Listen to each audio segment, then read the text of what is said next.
मध्य प्रदेश के सागर जिले के बहेरिया थाना क्षेत्र के घड़ी साबुन फैक्ट्री का जलवा बरकरार है। तानाशाही बरकरार है, जहां फैक्ट्री की तानाशाही के चलते गरीब 40 सिक्योरिटी गार्डों को नौकरी से अलग कर दिया गया है। उन पर मामला दर्ज करवाकर उन्हें जेल भेजने का इंतजाम भी कर दिया गया है। यह न्याय सिर्फ मध्य प्रदेश के सागर में ही हो सकता है जनाब। सागर में तीन मंत्री हैं। निवेदन करेंगे कि वो घड़ी फैक्ट्री जो अंग्रेजों की भांति यहाँ काबिज है, लोकल के लोगों को नीचा दिखाने का काम करती है, जूती के नीचे रखती है, उन्हें बड़ा पद नहीं देती। जमीन सागर की है और 2 से 3% यहाँ के लोगों को नौकरी मिल रही है। तो कंपनी एक्ट के तहत सागर जिले के लोगों को रोजगार क्यों नहीं? इस लीज को बंद कर देना चाहिए जो सागर के लोगों को इंसाफ नहीं दे सकती है। यहाँ की आवाम से यही आवाज उठी है। देखिए कुछ सिक्योरिटी गार्डों ने क्या आरोप लगाए, जरा आप ही सुनिए। सन 2002 से आपकी सेवा में श्री हनुमंत छाया ज्वेलर्स कुशल कारीगरी एवं शुद्धता की गारंटी के साथ। पता याद रखें, मेडिकल कॉलेज के आगे तिली रोड, सागर, मध्य प्रदेश।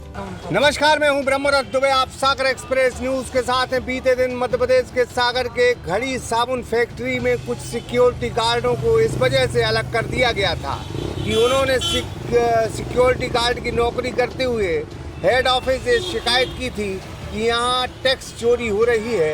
1 नंबर की 2 गाड़ी यहाँ से सप्लाई हो रही हैं। जाहिर है उनको बिना नोटिस के आधार पर नौकरी से अलग कर दिया गया, उनकी एजेंसी भी हटा दी गई। इन तमाम चीज़ों के बीच में एक फायरिंग का वीडियो भी जारी हुआ था। हालांकि उस वीडियो की अभी पुष्टि नहीं हुई है, लेकिन उसके बाद 2-3 लोगों पर मुकदमे भी दर्ज हुए। इन तमाम चीज़ों के बीच में हेड ऑफिस लोगों ने कानपुर बात की है, वहाँ खुद गए थे और क्या बातचीत हुई है, क्यों गरीबों को हटाया जा रहा है, क्यों ये तानाशाही रवैया अख्तियार किया जा रहा है, क्यों सागर के लोकल ज़िले के लोगों को यहाँ नहीं रखा जा रहा फैक्ट्री में। इन तमाम चीज़ों पर हम फिर बात करेंगे क्योंकि यह मसला अब बेहद तूल पकड़ रहा है। जी सर, मैं कल कानपुर हेड ऑफिस गया था, वहाँ के उच्च अधिकारियों से बात हुई है मेरी, तो उन्होंने बोला है कि आप फैक्ट्री के खिलाफ जा रहे हो। अगर आप स्वयं एक व्यक्ति का रोजगार मांगते तो हम आपको दे देते। आप 40 के प्रति अपना क्यों भविष्य खराब कर रहे हैं? तो हमने बोला सर हमें सभी 40 बंदों को नौकरी चाहिए, हम अकेले नहीं, हमारे पीछे 40 लड़के हैं। तो वहाँ बोला गया कि तुम्हारी पहुँच कहाँ तक है? तो भाई हमारी पहुँच तो कहीं नहीं है। एक आम आदमी की पहुँच मोदी तक होती है। मैं यह बात उनको बोल के आया हूँ और मैं चाहता हूँ कि सभी 40 बंदों को रोज़गार मिले। और पुलिस बार बार परेशान कर रही है, हमारे घर जा रही है। तो आज मैं सिलेंडर करने जा रहा हूँ, थाने में जाऊँगा कुछ टाइम बाद और मैं अपने आप को सिलेंडर कर दूँगा। लेकिन हम लोगों के साथ जो हो रहा है वो क्या उचित है? मैं अपने माननीय मुख्यमंत्री जी शिवराज सिंह चौहान जी से निवेदन करूंगा कि हम जो 40 बंदे खड़े हैं आज बेरोजगार, क्या यही आपका देश है, यही आपका क्षेत्र है? क्या ये उचित है? बस हमें न्याय चाहिए और हम कुछ मांग नहीं कर रहे हैं। हमें न्याय मिले, हम ही सभी लोग यही चाहते हैं।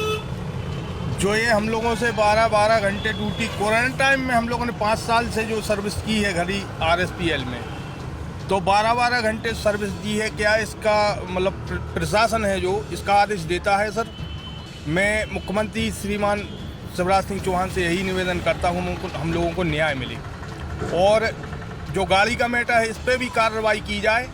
और हम लोगों ने जो 40 परिवारों के लिए बेरोजगार हैं जो उन पे जो मुद्दा उठाया है, यदि सरकार या प्रशासन हम लोगों को यदि सज़ा मानती है तो हम भी सज़ा मानने के लिए तैयार। हम ये चाहते हैं सर कि अगर हम लोगों पे मुकदमा हुआ है तो मैनेजर के खिलाफ भी मुकदमा होना चाहिए, क्योंकि इन लोगों ने 1 ही नंबर की 2 गाड़ियाँ, अनेकों गाड़ियाँ चलाते हैं फैक्ट्री के अंदर और पता नहीं माल कहाँ भेजते हैं, टैक्स चोरी करते हैं। इसकी जानकारी तो हम लोगों को नहीं है, लेकिन इसकी जांच होना चाहिए। श्रम विभाग वालों को भी जांच करनी चाहिए, क्योंकि हम लोग 5 साल से यहाँ 12 घंटे ड्यूटी कर रहे हैं और पैसा हम लोगों को 8 घंटे का दिया जाता है, जबकि कलेक्टर रेट 19 से 21 हज़ार है। वहाँ पर पोर्टल लगे हुए हैं घड़ी फैक्ट्री में, तो 19 से 21 हज़ार तय कर रखी है, जबकि हम लोगों को 12 घंटे काम करवा के 30 दिन का 10 से 15 हज़ार के बीच में सैलरी मिल रही है। तो हम चाहते हैं कि हमारे जो क्षेत्रीय मंत्री हैं, विधायक महोदय, सांसद महोदय लारिया जी, हमारे प्रदीप लारिया जी विधायक महोदय, तो सभी हमारी बात का एक बार ध्यान दें, हमारी बातों पर, और हमारी निवेदन स्वीकार करें।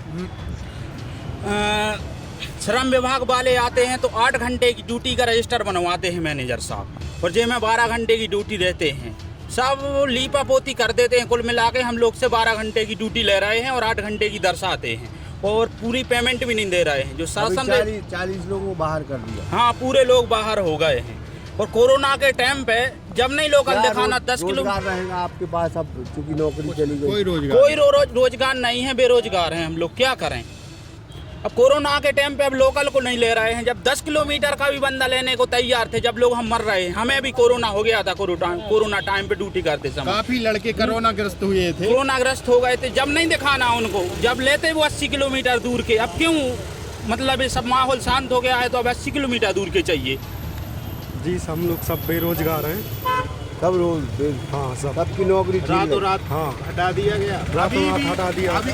अभी भी जो है, जो मैनेजर साहब कहते हैं कि 100 किलोमीटर दूर के बंदे हैं, मैं ये गारंटी लेता हूँ अभी सही जांच हो जाए तो एक भी 20%, 50% में गारंटी लेता हूँ, 50% नहीं, लोकल के बंदे अभी भी काम कर रहे हैं, बेरोजगार नहीं दे रहे, जबकि लोकल के ही काम कर रहे हैं। हमारा निवेदन हमारे यहाँ के जो सांसद महोदय और मुख्यमंत्री महोदय और मंत्री महोदय और विधायक महोदय से है, अगर लोकल के यहाँ नहीं ले जाएंगे घड़ी फैक्ट्री RSPL में, तो लोकल के कहाँ जाएंगे। ये आगे आके खुलकर हमें जवाब दे कि आखिर लोकल का बंदा जाए तो कहाँ जाए, अपने बीवी बच्चे कैसे पाले, कैसे उनकी पढ़ाई करवाए। तो उनसे निवेदन है कि जो हम लोग 40 परिवार हटाए गए हैं, वहाँ निष्कर्षित किए गए हैं, वो कहाँ जाएँ, या जिए या मरें, दो में से वो आगे आके कुछ भी बोल दें तो हम उसका समर्थन करें। जिंदाबाद। गुप्ता तेरी तानाशाही नहीं चलेगी, नहीं चलेगी। गुप्ता तेरी तानाशाही नहीं चलेगी, नहीं चलेगी। शिवराज सिंह जिंदाबाद। शिवराज सिंह जिंदाबाद। अगर हम लोगों को जेल हुई तो यहाँ हमारे मामा का बुलडोजर चलेगा, घड़ी फैक्ट्री पर शिवराज सिंह चौहान का बुलडोजर चलेगा। सिंह जिंदाबाद, जिंदाबाद। जनता पार्टी जिंदाबाद। इन लोगों पे कार्रवाई हो रही है तो मैनेजर पे तो पहले नंबर कार्रवाई होनी चाहिए। जांच करो, उस गाड़ी का पूरा सबूत है हम लोग के पास। फर्जी गाड़ी अंदर करवा रहे हैं, एक ही नंबर की, मैं गेट पास पूरे डॉक्यूमेंट्स है उसके। तो ये पूरी बात आपने सुनी। ये सिक्योरिटी गार्ड थे, 40 सिक्योरिटी गार्डों को इस वजह से उनने बाहर कर दिया, यानी घड़ी फैक्ट्री साबुन के कोई गुप्ता है मैनेजर, उनने बाहर कर दिया। क्यों? कमल कुमार गुप्ता की शायद चोरी पकड़ी गई थी, और चोरी ऐसी थी कि 1 नंबर की 2 गाड़ी चल रही थी। जब सिक्योरिटी गार्ड ने उन गाड़ियों को पकड़ा तो इन्होंने एक हर्ष फायरिंग जो हुई थी उसका एक हवाला देके झूठी शिकायत करवाई, इनका ये कहना है। तो तमाम चीज़ों के बीच में हम फिर कहें कि लोकल का जो आदमी है, लोकल का जो हमारी ज़मीन है सागर की, सागर के लोगों को अगर वहाँ रोज़गार नहीं मिलता है तो जाहिर है फिर बगावत होगी। और बगावत इस वजह से होगी कि लोकल के आदमी को यहाँ रोज़गार नहीं मिल रहा, यूपी के आदमी यहाँ धंधा कर रहे हैं, यूपी के उनके जो रिश्तेदार हैं, उनके जो परिचित हैं, वो यहाँ नौकरियाँ कर रहे हैं, और फैक्ट्री तुम सागर में खोले हो, तो जाहिर है कि आवाज़ बुलंद जरूर होगी। फिलहाल इन गरीबों के बारे में पुलिस को भी सोचना चाहिए, जिला प्रशासन को भी सोचना चाहिए, और घड़ी फैक्ट्री महकमे को भी सोचना चाहिए, क्योंकि 40 परिवार जिनके बीवी बच्चे हैं वो भुखमरी की कगार पर ज़रूर आ गए। ब्रह्मदत्त दुबे, सागर एक्सप्रेस न्यूज़, सागर।